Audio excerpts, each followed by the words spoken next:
प्रिव्रत, दूसरे का नाम उत्तानपाद। भागवत जी में पहले उत्तानपाद के चरित्र के बारे में बताया गया और उसके बाद प्रिव्रत जी के बारे में। तो उत्तानपाद राजा है, इनकी एक पत्नी है जिनका नाम है सुनीति। बड़े ही प्रतापी राजा हैं, सत्यवादी राजा है।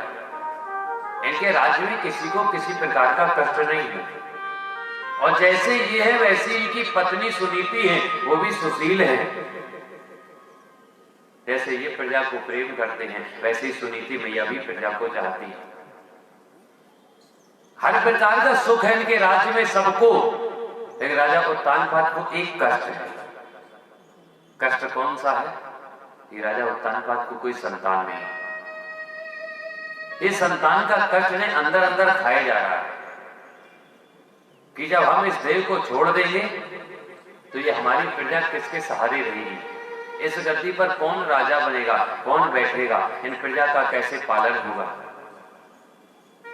और इस बात को राजा उत्तानपाद अंदर अंदर सोचते रहते हैं, लेकिन मैया से कभी नहीं कहते। लेकिन सुनीति मैया राजा उत्तानपाद के भाव को समझ जाती है। तो सुनीति मैया एक दिन राजन से कहती हैं कि राजन, आपको कोई बात अंदर अंदर खाई जा रही है, आप कुछ सोचते रहते हो, हमें बताते नहीं हो, क्या बात है? जैसे कहा तो उत्तानपाद कहते नहीं ऐसी कोई बात नहीं। मैया बहुत जिद करती है, राजन नहीं बताते। तो मैया कहने लगी कि काम करो राजन, मेरी बात मानोगे? उत्तानपाद कहते बताओ। जैसे कहा तो सुनीति कहती काम करो, आप दूसरा विवाह कर लो। राजा उत्तानपाद सोचने लगे कि सुनीति कैसे कह रही कि हम दूसरा विवाह कर लें? ये बात आपने क्यों कही बताइए? जैसे कहा तो सुनीति कहती है कि मुझे ऐसा लगता है आपको कोई संतान नहीं है, मैं कोई आपको एक संतान नहीं दे पाई हूं, तो आपके जीवन में ये कमी है। और जिस कमी को आप अंदर अंदर सोचते रहते हो, मेरे कारण आपका वंश आगे नहीं चल पाया है, तो एक काम करो राजन, आप दूसरा विवाह कर लो। आप जो दूसरा विवाह करोगे तो विवाह करने से आपको संतान उत्पन्न हो जाएगी, तो आपका वंश आगे बढ़ जाएगा। राजा उत्तानपाद मना कर देते हैं कि देवी हम ऐसा नहीं करेंगे। अरे हमारे भाग्य में संतान नहीं लिखी होगी, इसलिए अभी तक संतान नहीं हुई, इसका मतलब ये नहीं कि हम विवाह कर लें। रानी सुनीति कहती है कि अगर मेरी आप बात नहीं मानोगे तो आगे आने वाले समय में ये समाज के लोग मेरे ऊपर उंगली उठाएंगे। ये सारे लोग ये कहेंगे कि देखो ये कैसी रानी है, ये राजा के वंश आगे नहीं बढ़ा पाई, राजा को संतति नहीं दे पाई, कोई संतान नहीं दे पाई, रोज उंगली उठाएंगे। और तो और यहां तक कहेंगे कि अगर चाहते तो राजा दूसरा विवाह कर सकते थे, हो सकता है सुनीति ने मना किया होगा, इसलिए राजा ने दूसरा विवाह नहीं किया। तो आगे आने वाले समय में ये लोग मुझे कलंकिनी कहेंगे, मेरे ऊपर उंगलियां उठेंगी। तो मुझे अगर इतना प्रेम करते हो ना, तो मेरे सुख के लिए एक काम कर लो, दूसरा विवाह कर लो। राजा उत्तानपाद मौन खड़े हैं, कोई उत्तर नहीं दे पा रहे कि आखिरकार करें तो करें क्या। रानी जिद पर अड़ जाते हैं। राजा उत्तानपाद निर्णय ले लेते हैं कि हम विवाह करेंगे। राजा उत्तानपाद ने दूसरा विवाह किया सुरुचि के साथ। जब ये विवाह हुआ है तब विदा होकर के लौट रही है, सुरुचि मैया डोली में है, राजा उत्तानपाद पीछे घोड़े पर चले आ रहे हैं। तो कहार जब डोली को उठाए हुए हैं, वे कहार आपस में बात कर रहे हैं। एक दूसरे से पूछते हैं कि भैया ये राजा की जो दूसरी पत्नी आई है ना, पता नहीं इसका कैसा स्वभाव हो। ये राजा की जो पहली पत्नी थी उसका स्वभाव बहुत बढ़िया था, ये सारी प्रजा को बिल्कुल पुत्र के तरीके मानती थी, किसी को कोई कष्ट नहीं होने देती थी। लेकिन इसका पता नहीं कैसा स्वभाव हो, क्या बात हो। तो सुरुचि ने जैसे ये सुना कि राजा उत्तानपाद का दूसरा विवाह हो चुका है, तो सुरुचि ने डोली को रुकाया कि डोली रोको। डोली रखी गई, कहां सामने आए, प्रधान देवी जी बताइए। बोले पहले राजन को मेरे सामने पेश किया जाए। कांवरवास से जाते हैं, राजा उत्तानपाद से कहते चलो तुम्हें रानी ने बुलाया। राजा उत्तानपाद सामने आए और पूछते हैं कहो सुरुचि, किसी चीज की जरूरत है? बीच रास्ते में क्यों रोका दिया? सुरुचि कहती है एक बात बताओ, तुम्हारा पहले विवाह हो चुका है? राजा उत्तानपाद कहते हैं मेरा विवाह हो चुका है। सुरुचि कहती है अगर तुम्हारा पहले विवाह हो चुका था तो मेरे साथ में विवाह करने की क्या आवश्यकता थी? मैं ऐसे राज्य में नहीं जाऊंगी, ऐसे राजमहल में नहीं जाऊंगी जहां मेरी पहले से सौत बैठी हो। मैं सौत के सामने नहीं आऊंगी। राजा उत्तानपाद मौन खड़े हैं, करे तो करे क्या? वहां वो पत्नी जिद पे अड़ी है कि दूसरा विवाह करके पत्नी लेकर क्या हो, वो ये जाना नहीं चाहती। उत्तानपाद सुरुचि से पूछते क्या चाहती हो, कैसे चलोगी? बोली मेरी एक शर्त है, अगर हम अपने यहाँ तुम ले चलोगे राजमहल में तो जो हमारी सौत है ना उसको दासी बन के रहना पड़ेगा, वो आपकी पत्नी बन के नहीं रह सकती। मेरा उसे कार्य करना होगा, मेरे कपड़े धोने होंगे, घर का जो दासी का काम होता है वो सारे करेगी। राजा उत्तानपाद बात को मना लेते हैं कि चलो पहले घर पे चलते हैं। सुरुचि मैया डोली में बैठी और वहां से चल दी। जैसे ही चली आ रही हैं तो राजद्वार में जैसे ही खड़ी हुई है डोली तो वहां से सुनीति मैया चली आई और सुनीति मैया आरती की थाल लेकर के आई हैं कि देखो आज राजा साहब विवाह करके आ रहे हैं, मेरी छोटी बहन आ रही है। जैसे आरती की थाल लेकर के आई हैं और सुरुचि की आरती उतारने चली है तो सुरुचि ने आज सुनीति को धक्का मार दिया, आरती की थाल फेंक दी और कहती है अरे एक सौत मेरी आरती उतारेगी, मैं महारानी हूं और मैं रानी की आरती दासी उतारे। सुनीति एक तरफ गिर जाती है, सुरुचि अंदर प्रवेश हो जाती है। राजा उत्तानपाद हाथ जोड़ करके सुनीति के सामने खड़े हो जाते हैं, कहते हैं कि देवी मुझे क्षमा कर दो, मेरे कारण तुम्हें कष्ट हुआ है, तुम्हें अपमान सहना पड़ा है। सुनीति कहती है राजन ऐसी कोई बात नहीं है, ये मेरी छोटी बहन है ना, अभी इसके अंदर लड़कपन है, ये बालपन में है, ये धीरे धीरे सब समझ जाएगी। यहाँ रहेगी, मैं उसकी बड़ी बहन हूं, मेरा कर्तव्य बनता है कि छोटी की गलतियों को माफ कर देना चाहिए। आज सुनीति अंदर आ जाती है।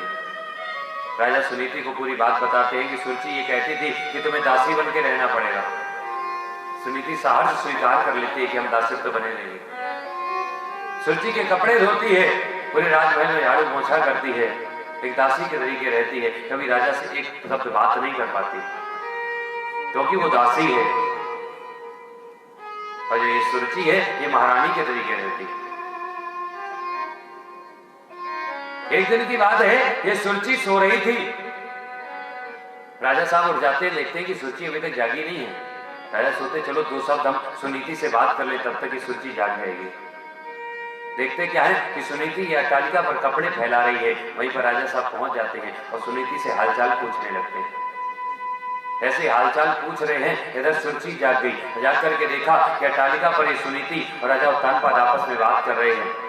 ये सुरुचि जाकर के राजा साहब को डांटने लगती है और कहती है देखो तुम मेरे पीठ पीछे मेरी सोच से बात करते हो, पता नहीं मैं रात को जब सो जाती हूँ तुम इसके पास चले जाते होगे, तुम मेरे साथ में अधर्म कर रहे हो। तुमने वचन दिया था कि पहली पत्नी को तुम दासी के तरीके रखोगे और इससे तुम बात कर रहे हो। एक दासी के पास में कभी राजा नहीं जाता है। मैं इसी वक्त इस राजमहल को छोड़ करके चली जाऊंगी। सुनीति सामने खड़ी हो जाती है। सुनीति कहती बहन तुम छोड़ करके ना जाओ, तुम यहीं पर रहो। तो सुरुचि कहती यहां पर हम रहेंगे तो तुम्हें आंखों के सामने नहीं देख सकते हैं, तुम राजमहल के बाहर निकल जाओ। राजा उत्तानपाद चुपचाप खड़े हैं, सुनीति की तरफ देखते जाते हैं कि बताओ कैसी घड़ी आई है, हम कुछ नहीं कह सकते हैं, ना सुरुचि को कुछ कह सकते हैं ना सुनीति को कुछ कह सकते हैं, क्योंकि दो पत्नियों के बीच में फंसा है। ऐसी कहा तो सुनीति भैया कहती है हम साहस से यहां से चले जाएंगे, आप आराम से रहो। आज सुनीति उस राजमहल को छोड़ करके चली गई। राजा उत्तानपाद चुपचाप खड़े देखते जा रहे हैं। ऐसे धर्म में फंसे हैं कि आज सुनीति को रोक भी नहीं पा रहे हैं, क्योंकि सुनीति ने वचन दिया है कि तुम सुरुचि के साथ में रहोगे, ये वचन मांगा था। राजा उत्तानपाद चुपचाप खड़े हैं। सुनीति चली आई और वन में रहकर के कुटिया बना ली, उस कुटिया में रहने लगती है, स्वयं लकड़ियों को बीनती है, स्वयं अपना भोजन पकाती है, गृह का कार्य करती रहती है। एक दिन की बात है, सुनीति मैया अपने घर में बैठी थी और इनके दरवाजे संत आते हैं। संत कहते हैं कि देवी मुझे भोजन करा दो। जैसे कहा तो सुनीति मैया ने आज संत को भोजन कराया। भोजन कराया तो संत प्रसन्न हो गए और संत कहते हैं कि देवी कुछ वरदान मांग लो, हम तुम्हें आशीर्वाद देना चाहते हैं। सुनीति मैया हाथ जोड़ करके कहती हैं कि हे महात्मन, अगर कुछ देना चाहते हो तो इतना आशीर्वाद दे दो। मेरी छोटी बहन सुरुचि है, उसके गर्भ से अभी तक कोई संतान उत्पन्न नहीं हुई है। मुझे आशीर्वाद दे दो कि सुरुचि के गर्भ से एक संतान उत्पन्न हो जाए। देखिए ये सुनीति है, ये अपने लिए नहीं मांगती है, ये दूसरे के लिए मांगती है। क्योंकि अब मुझे अगर संतान हो भी जाएगी तो उसका कोई मतलब नहीं है, क्योंकि मेरा उद्देश्य ये था कि मेरे पति का वंश आगे चल जाए। अगर सुरुचि को कोई गर्भ हो जाएगा, उसको संतान हो जाएगी, तो राजा उत्तानपाद का वंश आगे चल जाएगा। जो उद्देश्य है उस उद्देश्य पर टिकी रहती है। संत देखते हैं कि कितना अच्छा भाव है इसका। अपने लिए नहीं मांग रही है। जिस सुरुचि ने धक्के मार करके से बाहर भगा दिया है, वो सुरुचि के लिए कहती है कि उसे संतान हो जाए। संत ने आशीर्वाद दे दिया कि जाओ, तू चाहती है कि सुरुचि को गर्भ हो तो सुरुचि को भी गर्भ होगा और आगे आने वाले समय में तुझको भी गर्भ होगा। इतना कहकर संत वहां से चले जाते हैं। एक दिन की बात है, राजा उत्तानपाद आखेट के लिए निकलते हैं और आखेट के लिए घूमते जा रहे हैं। जाते जाते रास्ते में बारिश होने लगती है। जैसी बारिश हुई है तो इधर उधर आश्रय ढूंढते हैं, कहां जाए। तो मैया सुनीति के आश्रम दिखता है, उसी आश्रम में प्रवेश कर जाते हैं। रात्रि हो जाती है तो रात्रि में राजा उत्तानपाद उसी सुनीति के आश्रम में ही ठहर जाते हैं। रात्रि विश्राम करते हैं। रात्रि विश्राम करने से सुनीति मैया को गर्भ आ जाता है। राजा उत्तानपाद लौट करके अपने राजमहल में आ गए। इधर सुनीति मैया को गर्भ हो गया और उधर संत के प्रसाद के कारण ये सुरुचि मैया को भी गर्भ हो जाता है। जब सुनीति मैया को गर्भ हुआ है, गर्भ जब समय पर आया है तो इनके यहाँ पर एक बालक उत्पन्न होता है। उस बालक का नाम ध्रुव रखा जाता है। और सुरुचि मैया को जो गर्भ था उससे एक बालक उत्पन्न होता है जिसका नाम उत्तम रखा जाता है। देखिए उत्तानपाद क्या है? ये उत्तानपाद जीव है और हर जीव की दो पत्नियां होती हैं। उत्तानपाद उत्तम पादों सा उत्तानपादा,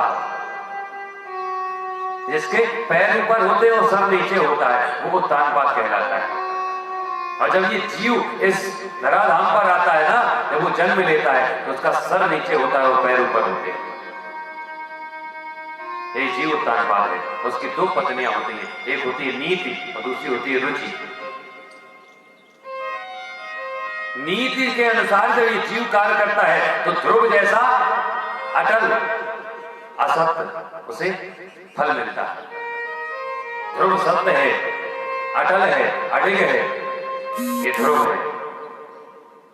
और रुचि के अनुसार कार्य करता है तो फल तो उत्तम मिलता है, लेकिन ये क्षणिक होता है, थोड़ी देर बाद ही नष्ट हो जाता है। ऐसे नीति ये कहती है कि ऐसा काम करना चाहिए, ऐसे मान के चलो अपने भोजन से ले लो।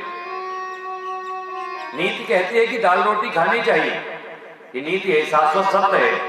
और जीव पूरे जिंदगी भर दाल रोटी खाता रहता है और पूरा जीवन यापन कर देता है। कभी कोई समस्या आती नहीं आती। ये रुचि क्या कहती है कि बढ़िया हम छेना खाएं, रसमलाई खाएं, पनीर खाएं, क्यों स्वाद लगता है ना, रुचि है इसमें, ये चीज वो चीज होनी चाहिए। और जो रुचि के अनुसार कार्य करता है, क्या शाश्वत सत्य है? क्या ये जो रुचि के अनुसार जो भोजन है इससे खाकर के जीवन यापन किया जा सकता है? नहीं किया जा सकता। जब खाते हो तब तो अच्छा लगता है, क्षणिक सुख मिलता है, लेकिन अगर यही भोजन परमानेंट करते रहोगे तो बीमार पड़ जाओगे, जीवन नहीं काट सकते हो। क्यों? ये रुचि के अनुसार कार्य करेगा, फल तो उत्तम मिलेगा लेकिन क्षणिक होगा। और नीति के अनुसार कार्य करोगे तो फल हमें ध्रुव जैसा मिलेगा, अटल सत्य होगा, अडिग होगा। ये दोनों चीजें एक शब्द से जुड़ती हैं, नीति और रुचि। एक शब्द होता है इच्छा, दूसरी होती है जरूरत। दोनों एक जैसे लगते हैं, इच्छा और जरूरत। जरूरत भी पूरी की जाती है और इच्छा की भी पूर्ति की जाती है, लेकिन दोनों में फर्क बहुत। जो इंसान इच्छाओं की पूर्ति करता है वो दुखी रहता है, और जो इंसान जरूरत की पूर्ति करता है वो इंसान सुखी रहता है। यही फर्क है इच्छा और जरूरत में, यही फर्क है नीति और रुचि में। जरूरत क्या होती? इस समय पर सर्दी चल रही है, जरूरत क्या है? सर्दी से बचने के लिए, शरीर को ढकने के लिए उपयुक्त वस्त्र चाहिए, ये जरूरत है। चाहे जैसे भी वस्त्र हो, कोई भी शॉल ओढ़ ले, कोई भी स्वेटर मिल जाए, जैसे कि तन ढक सके और हमें सर्दी ना लगे। अगर हम तन ढक लेंगे, सर्दी नहीं लगेगी, तो जरूरत की पूर्ति होगी। ये जरूरत है। जरूरत क्या है? कि तन ढकना है, ये जरूरत है। इच्छा क्या है? इच्छा ये है कि हमें बनारसी साल चाहिए, ये इच्छा है। पड़ोसी के पास में ऐसा स्वेटर है, वैसा मुझे चाहिए, ये इच्छा है। ये जरूरत नहीं है। जरूरत ये है कि तन ढकना चाहिए, इच्छा ये है कि मुझे ऐसा चाहिए। जरूरत की पूर्ति करोगे दुखी नहीं होगे, जैसा घर में होगा वैसा पहन लोगे, दुखी नहीं होगे। और जब तक इच्छाओं की पूर्ति करने लगोगे, सामने वाले को देख करके अपनी इच्छा की पूर्ति करने लगोगे, तो अपना बजट बिगाड़ोगे, कुछ ना कुछ अधर्म करने लगोगे। क्यों? हमें इच्छाओं की पूर्ति करनी है, तो दुखी होना प्रारंभ हो जाओगे। यही है इच्छा और यही है जरूरत। जरूरत यह है कि जीने के लिए भोजन करना चाहिए। भोजन चाहे वो दाल रोटी हो और चाहे वो पूरी सब्जी हो, क्या करना है? पेट भरना चाहिए, जिससे कि जीवन चल सके। जरूरत क्या है? कि रोज हमें मलाई खानी। और इच्छा की पूर्ति करोगे तो दुखी हो जाओगे। यही है नीति और यही है रुचि। एक है इच्छा और एक है जरूरत। मैया सुनीति से एक पुत्र उत्पन्न होता है जिसका नाम ध्रुव, और मैया सुरुचि से उत्पन्न होता है उसका नाम है उत्तम। मैया सुनीति अपने ध्रुव का लालन पालन करती हैं। बड़े ही प्यार से इनका लालन पालन होता है, वन में खेलते रहते हैं। एक दिन की बात है, ध्रुव वन में अपने बालकों के साथ में, जो वन के बालक उनके साथ में खेल रहे थे, और खेलते हैं तो ये छोटे छोटे से बालक ध्रुव को धक्का मार देते हैं।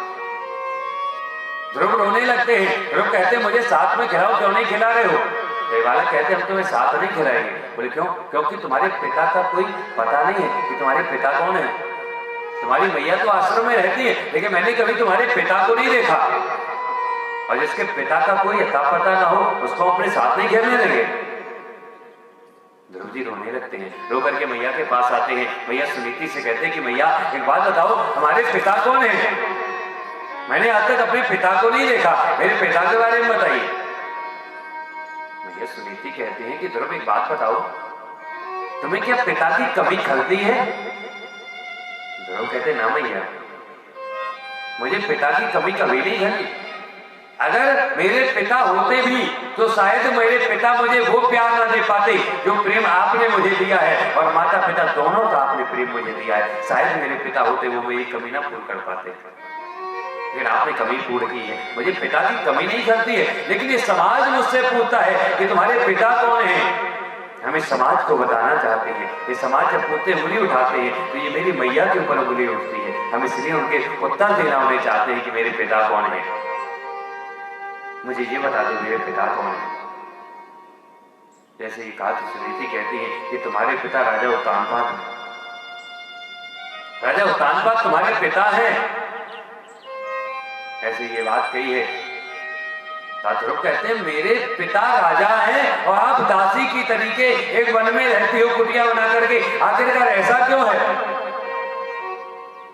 तो सुनीति मैया ने ये नहीं कहा कि मुझे घर से निकाल दिया गया। अगर ये कह देती तो कहीं ऐसा ना हो ध्रुव अपने पिता के प्रति कुछ वैर सोचने लगे, कुछ शत्रुता आ जाए, तो पिता और पुत्र के बीच में कोई वैर ना हो। इसलिए कहती है कि मैं इसलिए बाहर आ गई थी ना कि अगर तू राजमहल में रहता तो राजमहल के सुखों को भोगता, और जब सुखों को भोगेगा ना तो तू कष्ट के बारे में नहीं जानेगा कि प्रजा को कष्ट क्या होता है। यहाँ पर वन में लोग कैसे रहते हैं, उन्हें कैसे दिक्कतें होती, ये तू नहीं जान पाएगा। कब जानेगा? जब तू वन में रहेगा। जब आगे आने वाले समय में तू राजा बनेगा ना, तो सबके कष्ट को समझ पाएगा कि सबको कैसे कष्ट होते हैं। जब हर परिस्थिति में तू रहेगा, उसको समझेगा, तब तू जान पाएगा। इसलिए तुझे वन में रखते हैं। जब ये कहा है तो आज ध्रुव कहते हैं मैं पिताजी के पास जाऊंगा। मैया मना कर देती है कि तुम पिताजी के पास ना जाओ, समय आने पर हम ले जाएंगे। तो नहीं मैया, हम जाएंगे।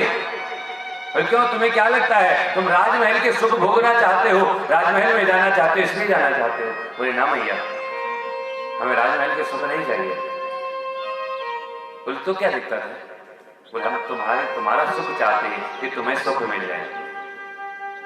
बोले मुझे सुख मिल जाए? हाँ मैया।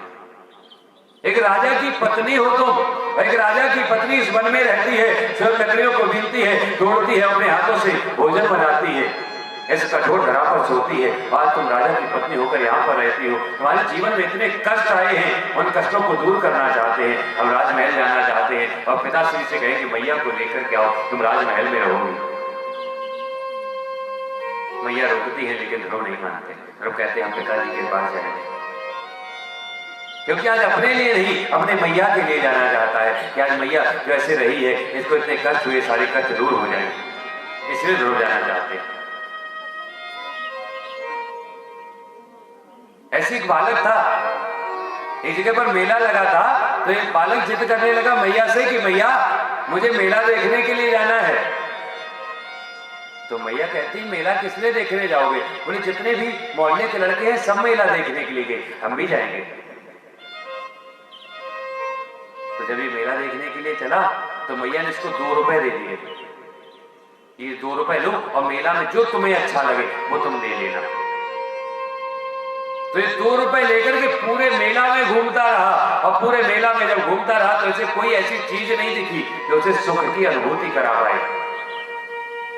आखिर में चारों तरफ घूमता रहता है तो एक दुकान दिखती है, वो दुकान पर जाकर के 2 रुपए देता है, एक वस्तु ले लेता है।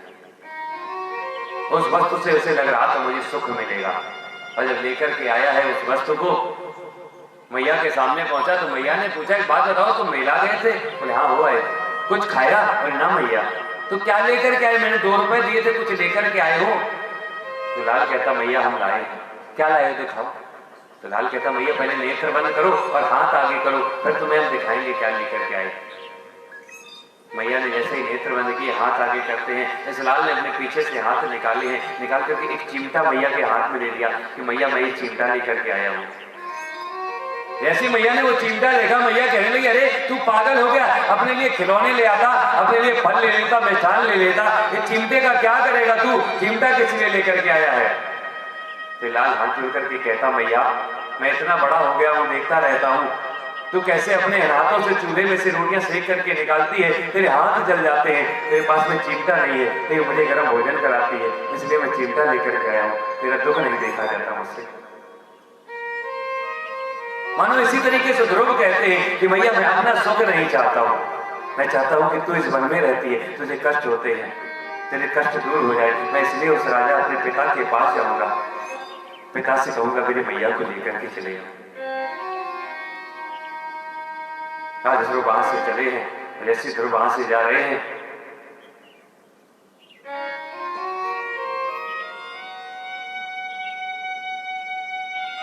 क्या देखते हैं जब पहुंचे हैं राज दरबार की तरफ कि एकदा सुरुचि पुत्रम कमारूप लालयन् उत्तमं नारुरुचन्तम् अध्रुवं राजाभिनन्दत्। क्या देखा? राजा उत्तानपाद सिंहासन पर बैठे हैं और एक तरफ की गोद में उत्तम को बैठा लिए हैं, उत्तम का दुलार कर रहे हैं। ध्रुव ने देखा कि मेरे पिता आज सिंहासन पर बैठा है, मेरे भाई को गोद में बैठा लिए, एक तरफ की गोद खाली है। ध्रुव भाग करके जाते हैं, राजा उत्तानपाद ने ध्रुव को देखा है, दोनों हाथ बढ़ा देते हैं और उठा करके दूसरी तरफ की गोद में बैठा लेते हैं। ध्रुव और उत्तम दोनों का दुलार करने लगते हैं। जैसी दुलार कर रहे हैं, आज उधर से सुरुचि ने देखा अरे एक तरफ की गोद में वो सौत का बालक बैठा है, उधर से भागी चले गई और ध्रुव का हाथ पकड़ा है, झटक करके धरा पर गिरा देती है। अरे तू वहां पर कैसे बैठ गया? तुझे अधिकार नहीं है वहां बैठने का। ध्रुव नीचे खड़े हो गए। ध्रुव कहते हैं कि मैया मुझे क्यों अधिकार नहीं है? वो मेरे पिता हैं और पिता की गोद में बैठने का अधिकार बालक को होता है। इस पुत्र को अधिकार होता है पिता की गोद में बैठ जाए, फिर हम क्यों ना बैठे? सुरुचि कहती हाँ, ये बात सत्य है कि तू राजा का बालक है और वो तेरे पिता है, ये बात भी सत्य है, लेकिन तुझे गोद में बैठने का अधिकार नहीं। क्या मतलब? हम राजा की संतान है, ये मेरे पिता है और गोद में क्यों नहीं बैठ सकते? तो सुरुचि कहती इसलिए नहीं बैठ सकते हो। इन्नाग्रहितो मया तुमको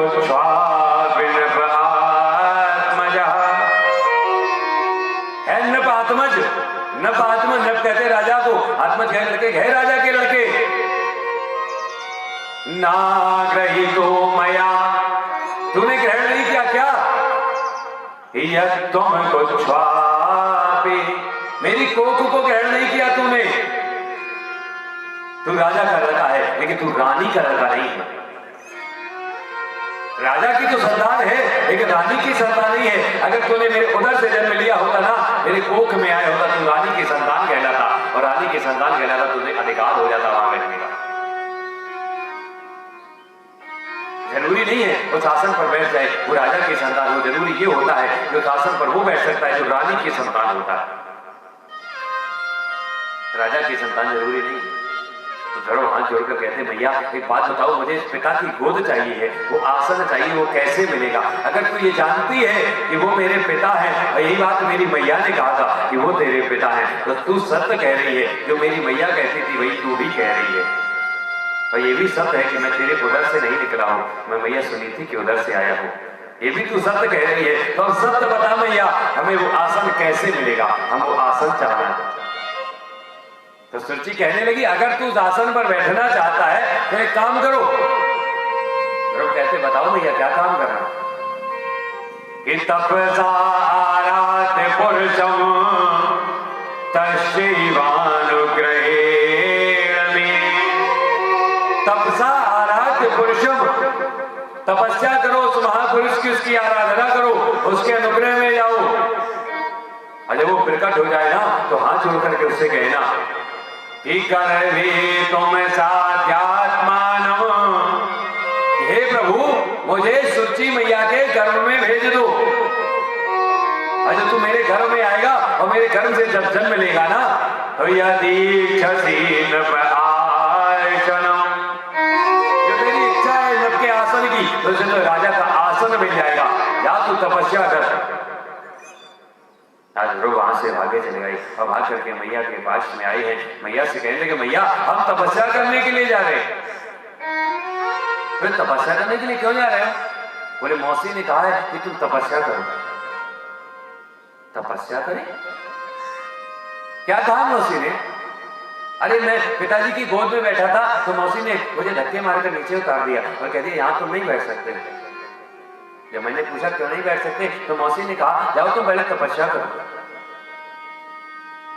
ध्रुव की बात को नहीं समझ पाई भैया। भैया कहते पूरी बात बताओ, सुरुचि ने क्या कहा? ऐसे ही बात कही तो ध्रुव कहने लगे कि मौसी कह रही थी कि तपसा आराध्य पुरुषम तस्यैवानुग्रहेण मे। और क्या कहा कि करवे तुम साध्यात्मानम यदि क्षसीन आसनम। ऐसे ये शब्द सुने हैं आज सुनीति ने तो सुनीति रोने लगी। सुनीति के नेत्रों से अश्रु निकलने लगे। ध्रुव ने देखा कि मेरी मैया रो रही है। ध्रुव सोचने लगे कि मैंने कभी मैया को रोते नहीं देखा। सुनीति तब नहीं रोई जब सुरुचि ने धक्के मार दिए थे, तब सुनीति रोई नहीं कि मेरा अपमान हो रहा है। सुनीति तब नहीं रोई जब सुनीति को राज महल से बाहर निकाल दिया गया। सुनीति तब नहीं रोई जब वन में लकड़ियां गिनती रही। सुनीति तब नहीं रोई जब उसको गर्भ हो गया। सुनीति तब नहीं रोई जब उसके गर्भ से बालक जन्म लेता है। सुनीति तब नहीं रोई जब उसके बालक को धक्के मारे गए। लेकिन सुनीति कब रोई जब सुरुचि ने कह दिया कि जाओ तुम तपस्या करो। ध्रुव कहते कि मैया ऐसा क्या मौसी ने कह दिया जो तू सुनकर के रोने लगी। लेकिन ध्रुव ने नहीं समझ पाया कि सुरजी ने क्या कहा है। ये मैया समझ गई कि देखो सुरजी ने क्या कहा मेरे लाल के लिए। इतने कटाक्ष शब्द बोले हैं, ऐसे शब्द अगर किसी मैया को सुनने को मिल जाए कि उसके पुत्र के लिए कोई बोल रहा है तो मैया शांत नहीं बैठेगी। ऐसे शब्द सुरजी ने प्रयोग किए, लेकिन ध्रुव नहीं समझ पाए। मानो वो सुरजी कह रही है कि तपसा आराध्य पुरुषम तस्मै अनुग्रह में, उसकी तपस्या करो, उसके अनुग्रह में चले जाओ। और जब वो तुम्हारे सामने आए तो उससे तुम क्या कहना कि घर भी तुम मानम, तुम मेरे गर्भ में आओ। और गर्भ में कैसे आएगा?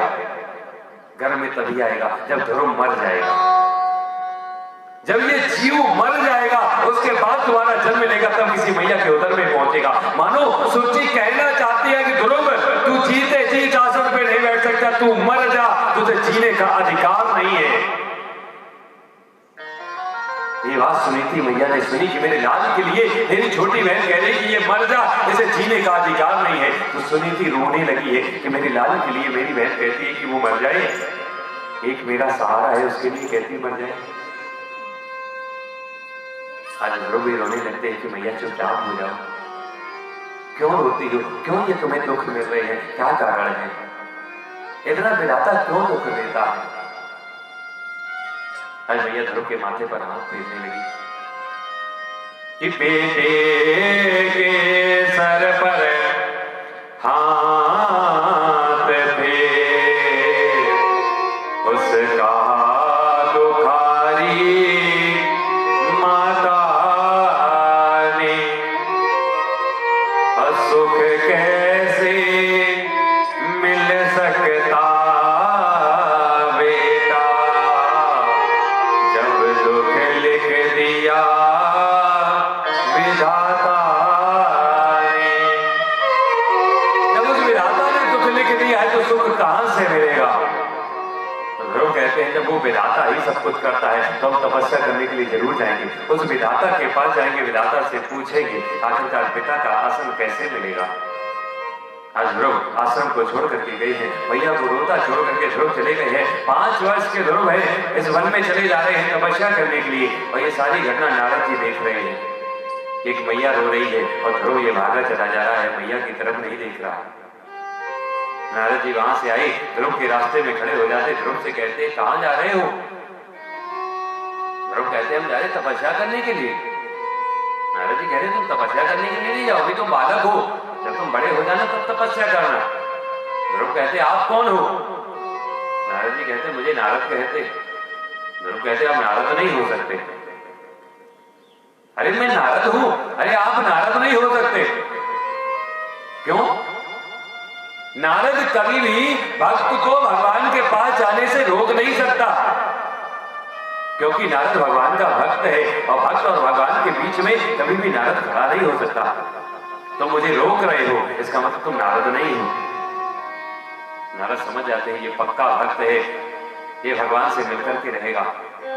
नारद बोलते हैं तुम अगर भगवान की तपस्या करोगे तो तुम्हारे पास में कोई गुरु मंत्र है? मंत्र मेरे पास नहीं।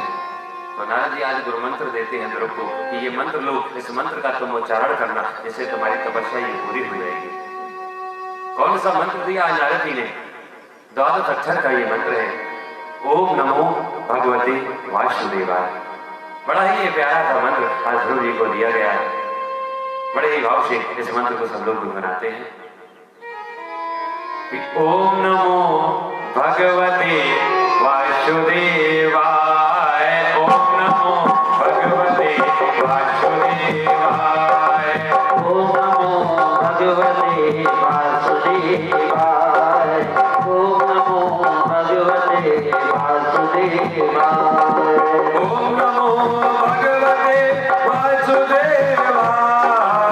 नमो भगवते वासुदेवाय, ओम नमो भगवते वासुदेवाय, ओम नमो भगवते वासुदेवाय, ओम नमो भगवते वासुदेवाय, ओम नमो भगवते वासुदेवाय।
बड़े भाव से सभी लोग।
कितनी कठिन तपस्या कर रहे हैं ध्रुव जी।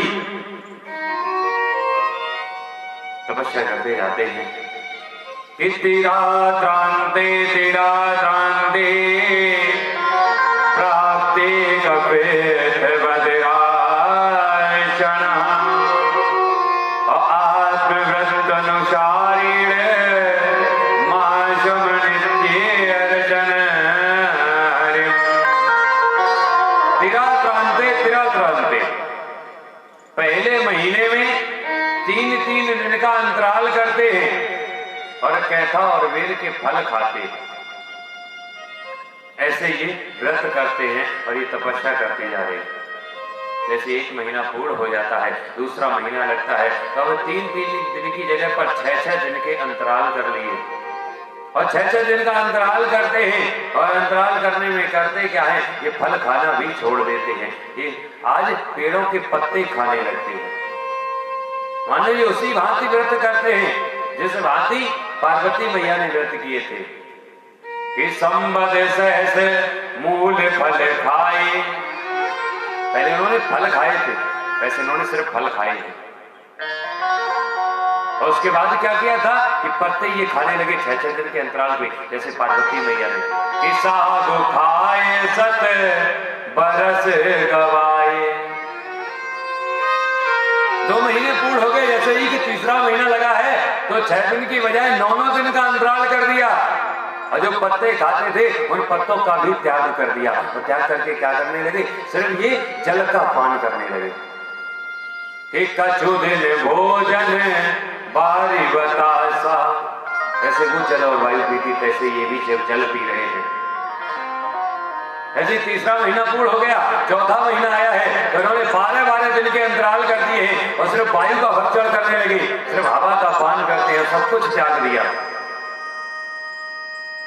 4 महीने जैसे ही बीते हैं, 5वां महीना लगा है। अब तो ध्रुव जी ने जो वायु का भक्षण करते थे वो भी त्याग दिया है, अपने श्वास रंग को रोक लिया है और नेत्र को भगवान से मिला दिया है। और जैसे भगवान ने देखा कि हमारे ध्रुव ने श्वास रंग को रोक लिया है, तो भगवान ने अपने रूप को आज ध्रुव के हृदय में प्राकट कर दिया। तो ध्रुव उनको देखते जाते हैं और तपस्या करते जाते हैं। और ध्रुव ने जैसे ही अपने श्वास रंग को रोका है तो पूरी चराचर सृष्टि में जितने प्राणी हैं सबके श्वास रोकने लगी, सारे देवताओं की श्वास रोकने लगी। सारे देवता परेशान हो गए, घबरा जाते हैं, आखिरकार सबके प्राण निकल जाएंगे। क्यों?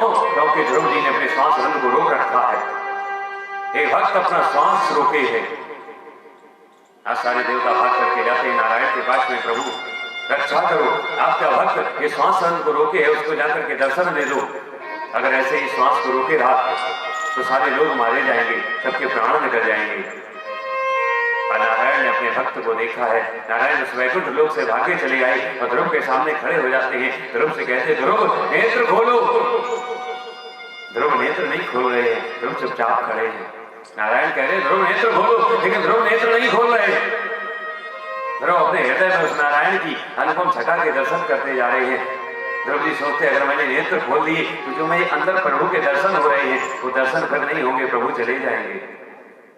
भगवान ने सोचा जब तक कि मेरे अंदर दर्शन करता रहेगा तब तक नेत्र नहीं खोलेगा।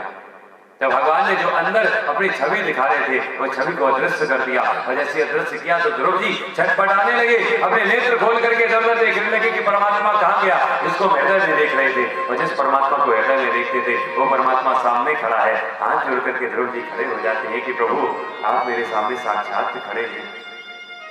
कुछ कहना चाहते हैं ध्रुव जी, लेकिन नारायण से कुछ कह नहीं पा रहे हैं, क्योंकि ये 5 वर्ष का बालक है, इसको कोई शब्द नहीं है कि कहे तो कहे क्या। ये स्तुति करना चाहते हैं लेकिन बोल नहीं पा रहे, सिर्फ देखते जा रहे हैं, मुस्कुराते जा रहे हैं। नारायण ध्रुव को देख करके मुस्कुरा रहे हैं, लेकिन एक दूसरे से कोई बात नहीं कर पा रहा। नारायण जानते हैं कि ध्रुव कुछ कहना चाहता है, लेकिन कहे कैसे।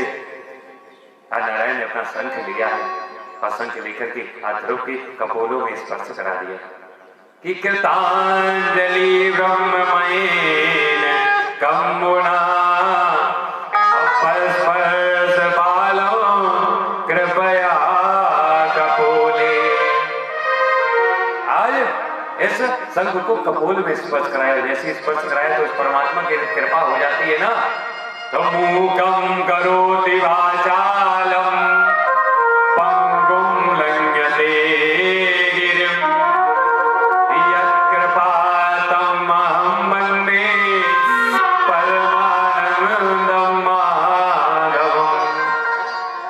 उसकी कृपा हो जाती है तो मूक भी बोलने लगता है, गूंगा बोलने लगता है और लंगड़ा चलने लगता है। मानो ध्रुव जी जो बोल नहीं पा रहे थे, इस शंख का स्पर्श हुआ तो ध्रुव के अंदर वेदांत प्रवेश कर जाते हैं, शास्त्रों का ज्ञान आ जाता है। हाथ जोड़ करके ध्रुव जी आज स्तुति करने लगते हैं। ध्रुव जी कहते हैं कि प्रभु योऽन्तः प्रविश्य मम वाच मिमां प्रसुप्तां असञ्जीवयन्त किल धराश्वराम्ना। हे प्रभु यो अंतः आप मेरे संताकरण में वाच मिमां प्रसुप्तां, वाच कहते हैं वाणी को, मेरी सोई हुई वाणी को प्रसुप्तां सोए हुए कहते हैं। मेरी सोई हुई वाणी में आपने प्रवेश करके संजीवयत खिल शक्ति, इसको सजीव कर दिया, इसके अंदर शक्ति प्रदान कर दी है। धराश्वराम्ना, आपके राम की हमें स्तुति करना चाहते कैसे कि अन्यास हस्त चरण, अपने हाथों से आपके चरणों को छूना चाहते हैं कि अन्यास हस्त चरण श्रवण त्वगाली प्राणा नमो भगवते पुरुषाय तुभ्यम्। जैसे ही प्रणाम कर रहे हैं तो प्रभु कहते हैं कि ध्रुव वरदान मांग लो, तुमने तपस्या की है, तपस्या के फल में तुम्हें वरदान देना चाहते हैं, वरदान मांग लो ध्रुव, वरदान मांगो। ध्रुव कहते हैं मुझे कुछ नहीं चाहिए, जब आप मुझे साक्षात मिल गए हो अब मुझे किसी चीज की कामना नहीं है। जब स्वयं नारायण मेरे सामने है, जो सबको सब कुछ देता है, जब देने वाला ही सामने हो तो मांगने की क्या आवश्यकता? मुझे कुछ नहीं चाहिए। नारायण कहते हैं कि तुमने तपस्या की थी, तुम चाहते थे कि वो राजा का तुम्हें आसन मिल जाए, तुम राजा बन जाओ, आसन चाहते हो ना, हम तुम्हें आसन देते हैं। तो ध्रुव कहते नहीं चाहिए। बोले क्यों नहीं चाहिए? ध्रुव कहते हैं कि प्रभु कि आसरा इस जहां का मिले ना मिले, आसरा इस जहां का मिले ना मिले, मुझको तेरा सहारा सदा चाहिए। आसरा इस जहां का मिले ना मिले, आसरा इस जहां का मिले ना मिले, मुझको तेरा सहारा सदा चाहिए। मुझको तेरा सहारा सदा चाहिए। चांद तारे गगन में दिखे ना दिखे, चांद तारे गगन में दिखे ना दिखे, चांद तारे गगन में दिखे ना दिखे, तारे गगन में दिखे ना दिखे, मुझको तेरा नजारा सदा चाहिए। मुझको तेरा नजारा सदा चाहिए।